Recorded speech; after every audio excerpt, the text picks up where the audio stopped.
Alright, now I'll just start over and call it part two. Um, like I said, if you don't have all three of those systems set up, then your car doesn't actually do what it's supposed to do. Normally, when you do a total reinstall on a car's computer, you will normally load each and every mod on the car. And normally, it's not a separate thing. Uh, Depending on the make and model, some of them you have to know what the mods are for them to load. So some of the older ones, they have 8 mods. You got to do 8 mods in a certain sequence, or the car does not respond correctly. It will act kind of terribly in some ways. And if you don't have it written down in the notes in the computer and then write it on paper, you will real quickly get a lot of trouble with any BMW.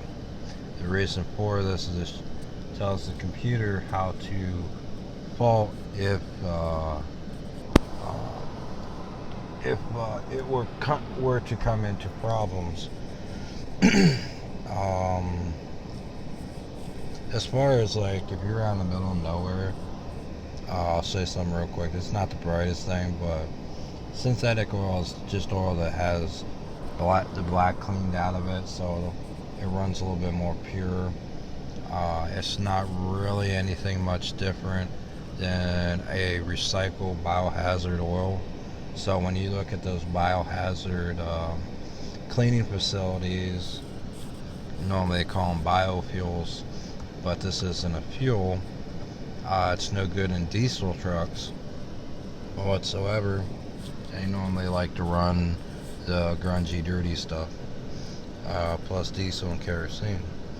But when you get the oil, which I've been wondering if they've actually been switching with the thicker to lighter, or if they just dumped all the clean stuff in with the clean stuff, because it really is not that thick. But normally, most mechanics, like I said in writing, if they're any good, they'll check each little aspect of your vehicle. So if you're getting an oil change, they'll check the pressure on the pump. Is it actually sucking up oil using a plastic like cup cylinder of 16 ounces? If it is, then they're all good. This does tend to get a mechanic dirty. So there's ways to do it without getting dirty. Um, this goes for American cars as well. Um, some say not to wash gas, kerosene, and diesel with vehicles. Normally, when you dunk something to clean it up, that's what the detergent is. But at the same time, when you go to clean it out, you use what's called a vinaigrette base, which is kind of like a Italian dressing with water, where the water won't actually get and stick to the item.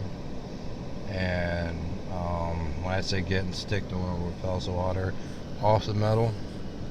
And normally the procedure for that is to take whatever oil and put it all over the engine oil or the part, and then proceed to the vinaigrette bath, I like to say.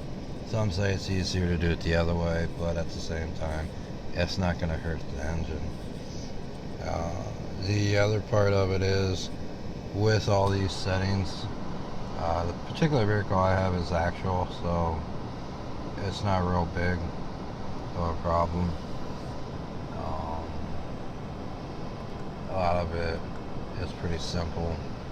As far as getting into heavy end electronics, the 325XI and the 325CI are heavy on computers.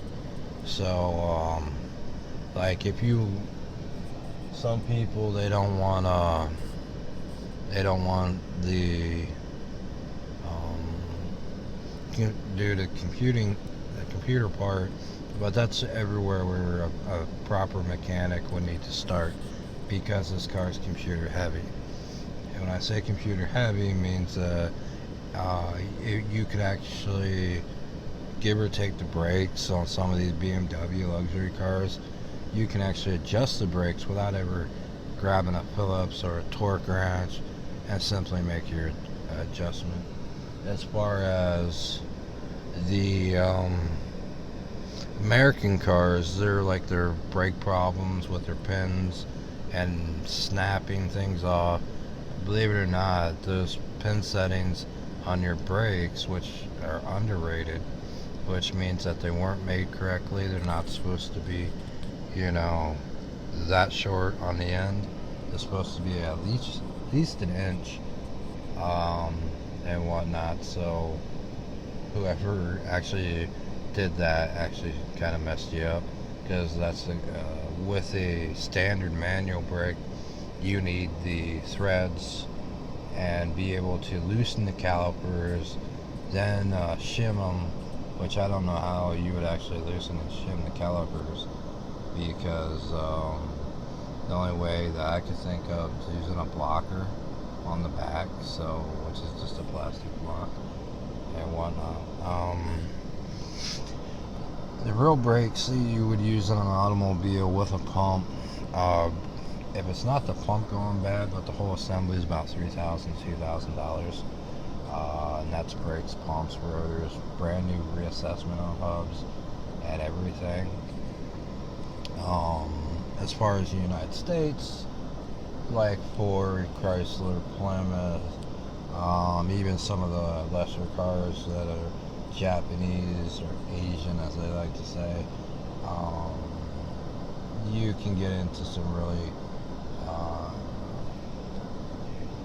I'll cheat here, I'll cheat there cars. Even with the Nissan Skyline, they tend to cheat a little bit. The Nissan GTR, which is the one I designed, that does not cut a shortcut. And anyone that has ever bought a 256 100,000 GTR knows one thing: either the guy thinks the car is too much for him, which is technically obvious, too much to remember, which is technically obvious, too much to actually work on, which is slightly computer heavy, is another one, or the fact that the car and the engine and the parts are expensive. That is a $2.25 minimum $1 million car just to make. No car on the market right now beyond the GTR, even the Lambos and some of the Bentleys, where Bentley likes to say that the GTR is a 4.85 or 4.85 on cost, and that the undersell is kind of stupid. Yes and no. But let's get back to this particular car. It does have its errors and its problems. On plastic dash, which isn't really plastic, it's a carbon synthetic polymer. So when you grab one of those fuzzy little bowling balls and whatnot, we're working with actually those two things, which is standard. If you ever go into a cloth store and you go to look for that leather and they show you that fake stuff, that's kind of what it is. We just redid it by 88% on how it feels and whatnot, changed the textures, redid it, thinned it out, and made it worthy of actually being in a BMW, which is and can be a very huge amount of time and money.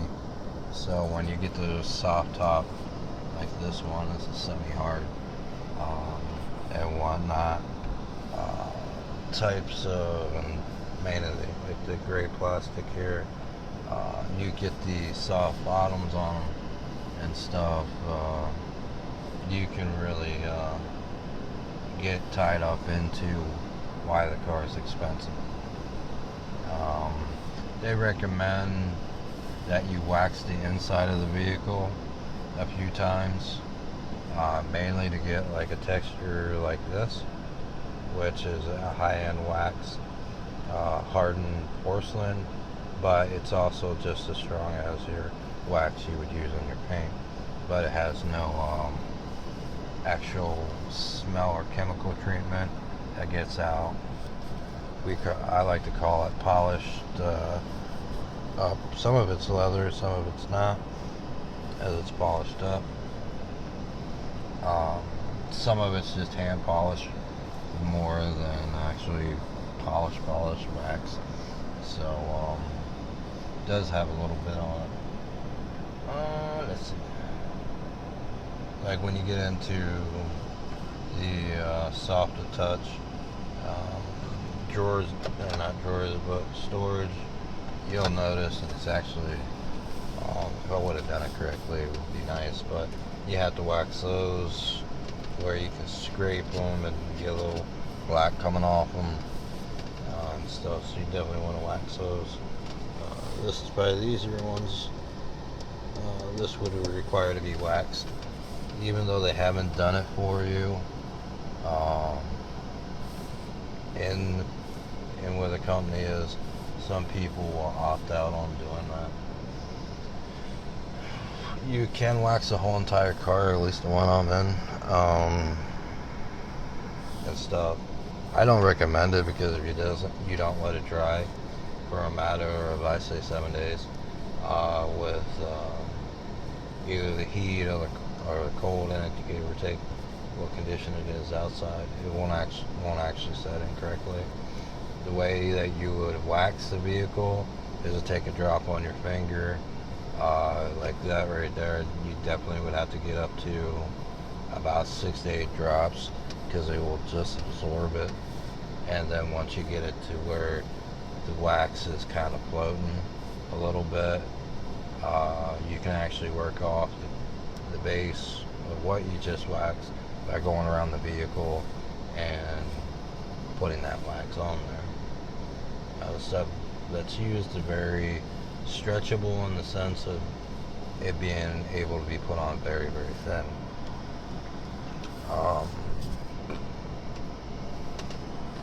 As far as the engine, which is always fun, the covers and everything, you can actually take those BMW covers off in the summertime, right around May, and put them back on roughly around November, because they just trap heat in. As far as the underbottom, I wouldn't worry about it. The particular car I just showed was a 325xi, and it has 3 mufflers in a Cadillac converter, long throat Cadillac converter, 2 mids, looks like it has 2 mids, and a long throw muffler. So I was testing out whether or not my assumption of it blowing back, being too much of a resistance, if it actually was coming back in. But I also remember, to get what I want to get out of the vehicle, have you ever seen almost an emission-free vehicle, has a blow-off valve where it will circulate the emission around the vehicle a few times. It'll go back up through with a turbo, come back down when the car goes to stall. The computer will then force through the turbo, because normally these have 2 small turbos, will force the emission out by a blow-off valve. By the time you get the emission out, most everything has been used that it could use. I mean, I wouldn't be sticking my face in front of it, but as far as which in the environment of gas getting out, getting on the ground, is what was referred to as 78% less than any vehicle on the planet. So this doesn't have that. So the front Cadillac is a full. The rear muffler is a half to 5/8 pack, and I'm thinking I got the center one, which is, Thrush would say it's one of the, like a Thrush, but that's actually a 1/8 pack muffler. So I definitely got too much coming out, and even though it's good, When I shut the vehicle off, letting the oil get down there, it was blowing back through the fuel oxygen sensor, or not the fuel oxygen sensor, the airbox. You can actually hear it releasing, so could make my life a little easier and just put a blow-off valve in the rear pipe in the back, and set the spring and make that a lot easier for myself instead of getting rid of a muffler. But I think I'll just get rid of the muffler. I did that too at the Muncie BMW to kind of impress some people, where I do believe that to make all that work, definitely correct, it would need a 1000 RPM standard range through the lineup.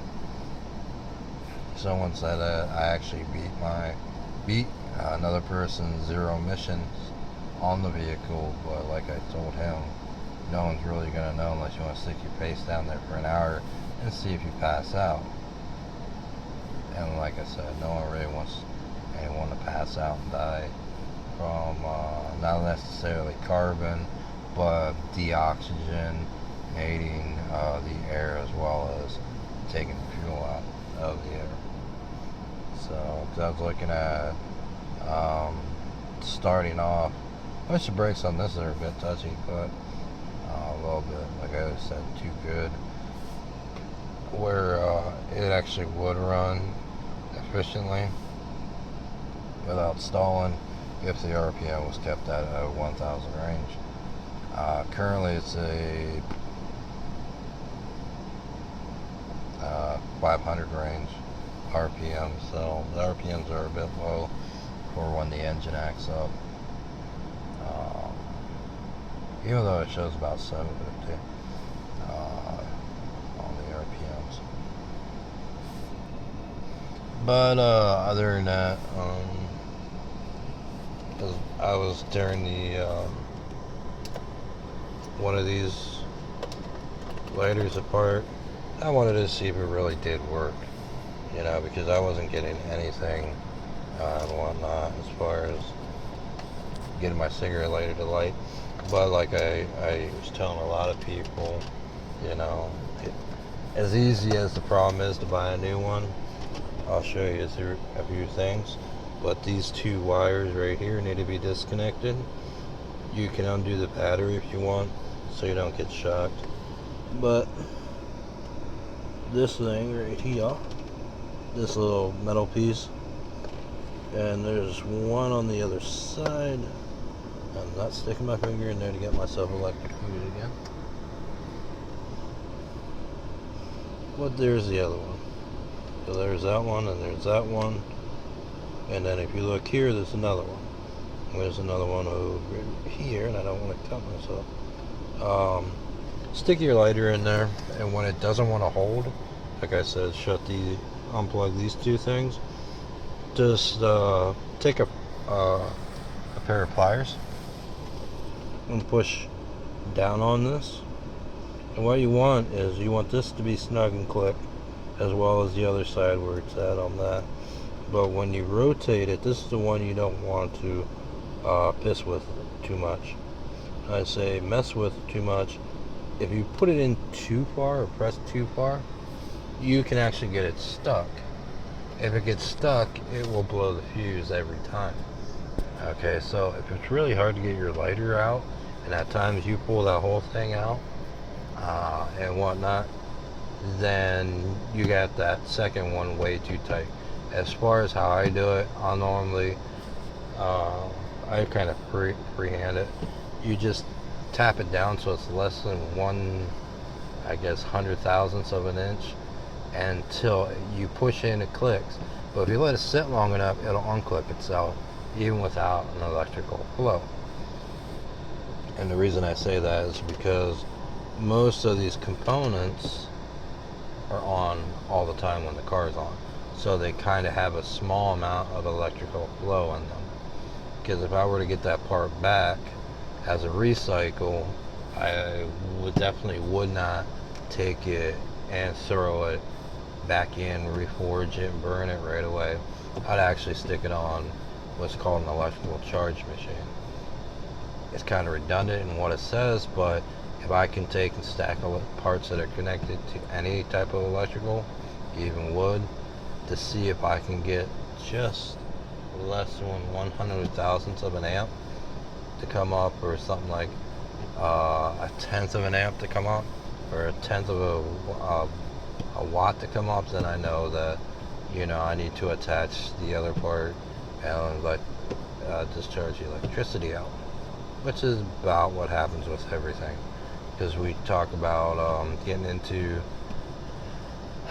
the ohmage, not necessarily ohmage, but ohms factor, where a part can be actually still electrified and never see it on an actual voltage meter or a charge meter. So that's that. I'm not going to get into that. I got into an argument when I was younger about that, how that can be very easy to mistake. Like, had there's one machine out there that will de-electrify your car, but it's supposed to take your battery out because your battery won't work afterwards at all. And it's often called how to take the electricity out of a battery, but completely shut the battery down. You got to have it torn apart and redone and everything, so for it to take a charge again. It will blow up though nicely. It does do that if you leave it on too long. But anyway, like I said, that's how, if you have a blown fuse, you can actually fix that. And like I said, you might want to go back and undo your electricity in the back and take one of these to finish off what I was going to say, which is not your cigarette lighter, but it has a light on it to see if it lights up. If it lights up, good. It's a bit annoying. And whatnot. So if it lights up, it's good. It's better than a voltage meter in some senses. If it doesn't, it's 20 on 26. Where I've been trying to actually work that fuse down, I don't think 20 amps is what's required, but I know that if you put like a 5 in there, it'll blow it almost every time in a few days. So, oh, discharging gel?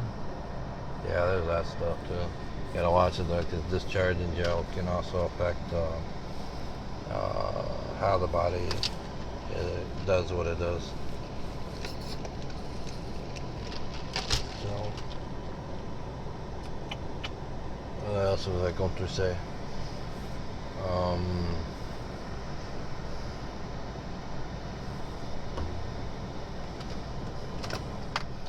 That if you ever get into working on your own vehicle, you would have to be good at math. Don't do US calculation math because it won't recognize it. So like algebra, it's useless.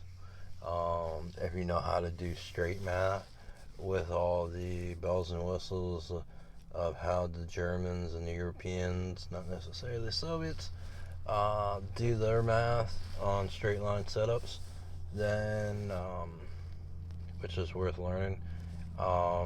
That's actually advanced, not beginner math. Where you can actually figure it out correctly, and more to the fact that if your car is going to use a .004, .2, which is redundant, as someone said, but how things get calculated, which looks more like an ISP address than what some people think. So this is funny. But anyway, well, the other thing I tell people is get acclimated with your vehicle, because these cars are very, very easy to work on. In some senses, you just got to kind of use your head. So like this one, a person might say, I pulled up, no release, I pulled back, no release. But did you do that? I got pulled out, I got that loose in there. You know, so how do I take it out? Seems stuck. Stick it back in drive. And as you just did, you're noticing it kicked out. So I don't have the clip up in here to actually hold this correctly. So how do I put it back in? And it's back in. So how would I get this out if I'm here and I don't want to come out, but I'm from here all the way out, doesn't come out, put it back in drive, slide it off to the side, undo your two screws right here and right here, right there and right there and whatnot. And all you're going to do is slide this, take this right here and leave that there, take this and undo all the wiring underneath. The one wire is a bit tough for it to release, so get a pair of pliers and kind of wiggle it out. And that's that one on this one. Not necessarily this one. This got the easy ones, but on this one it's two wires that aren't easy to come out. So with all that said, you know, all that comes out like that. Then I had a guy try to show me how to pull that out, but it's not how it comes out. Going straight down, this isn't required to be taken out. If you're wondering about how to take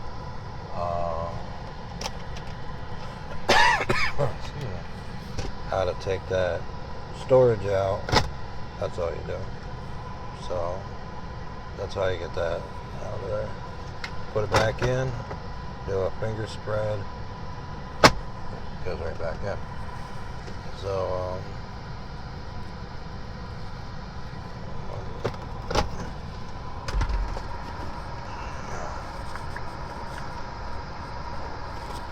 it's interesting.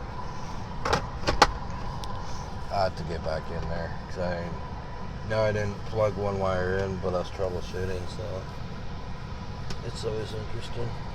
Like with this right here, this is kind of short to go in there, but it's also made so that it'll actually pop back before actually burning or blowing a fuse. So that actually does work. That lighter, yeah.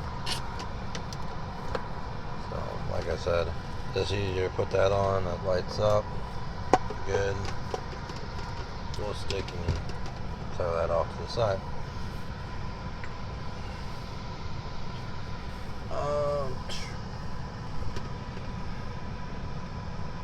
And that's about it. I mean, like, I was gonna say about the oil dipstick. That's what it was.